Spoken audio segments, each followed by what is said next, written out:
नमस्कार दोस्तों, आप सभी का स्वागत है हमारे चैनल हिंदी कहानियों में। तो दोस्तों, आज की हमारी कहानी है एक कौवे और चिड़िया की दोस्ती की। एक पीपल के पेड़ में एक छोटा सा बहुत ही खूबसूरत सा घोंसला होता है, जिसमें कि नन्ही चिड़िया रहती है। एक दिन उस पीपल के पेड़ में एक कौवा आकर बैठ जाता है और तभी कौवे की नज़र उस घोंसले पर पड़ती है। कौवे को भी चिड़िया का घोंसला बहुत पसंद आता है और तभी नन्ही चिड़िया घोंसले से बाहर आती है तो कौवा चिड़िया से बातें करने लगता है। दोनों में बहुत लंबे समय तक बातें होती हैं और बहुत अच्छी दोस्ती भी हो जाती है और फिर कौवा भी उसी पीपल के पेड़ में रहने लगता है। अब दोनों जहाँ भी जाते साथ में ही जाते, दाना लेने भी दोनों साथ में ही जाते। फिर एक रोज दोनों दाने की तलाश में निकलते हैं। दाने की तलाश में वो एक गांव में पहुंचते हैं, जहां पर किसी ने अपनी छत में लाल मिर्चें सुखाई होती हैं, जिसे देखकर कौवा कहता है, देखो चिड़िया, वो रही लाल मिर्ची, क्यों ना आज हम इसी को खाएं। तो चिड़िया कहती है, ठीक है।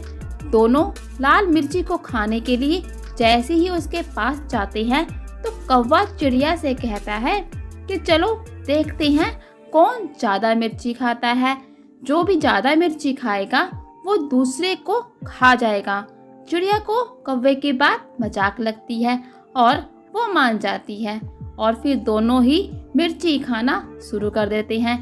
लेकिन मिर्ची खाते समय कौवा चालाकी करता है। वो सभी मिर्चियाँ नहीं खाता, कुछ मिर्चियाँ चटाई के नीचे डाल देता है।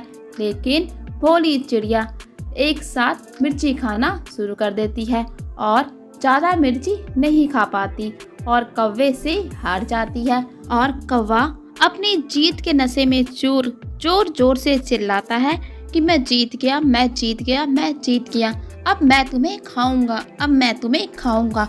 भोली चिड़िया कौवे के इस व्यवहार से बहुत दुखी होती है, क्योंकि वो कौवे को अपना सच्चा मित्र मानती थी।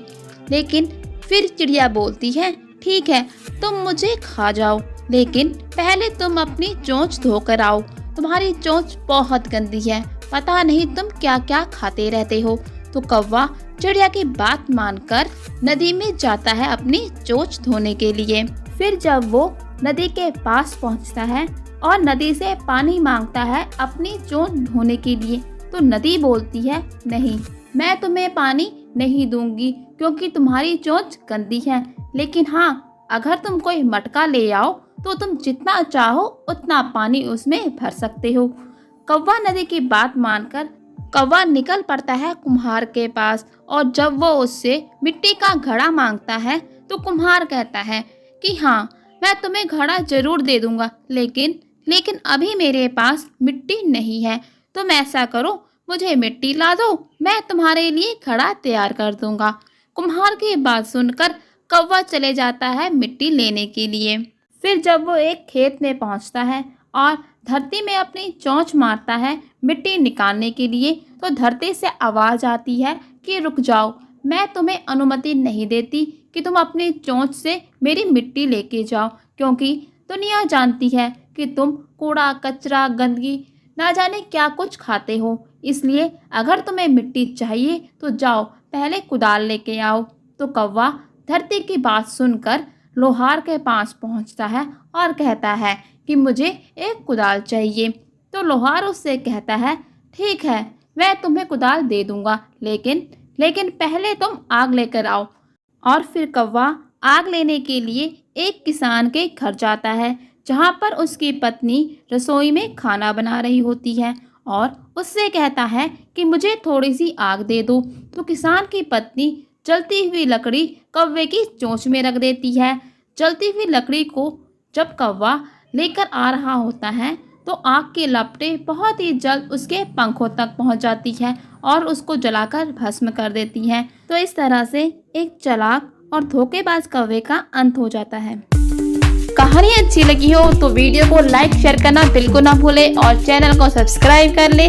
और अब हम मिलेंगे अपनी अगली वीडियो में एक नई कहानी के साथ। तब तक के लिए नमस्कार दोस्तों।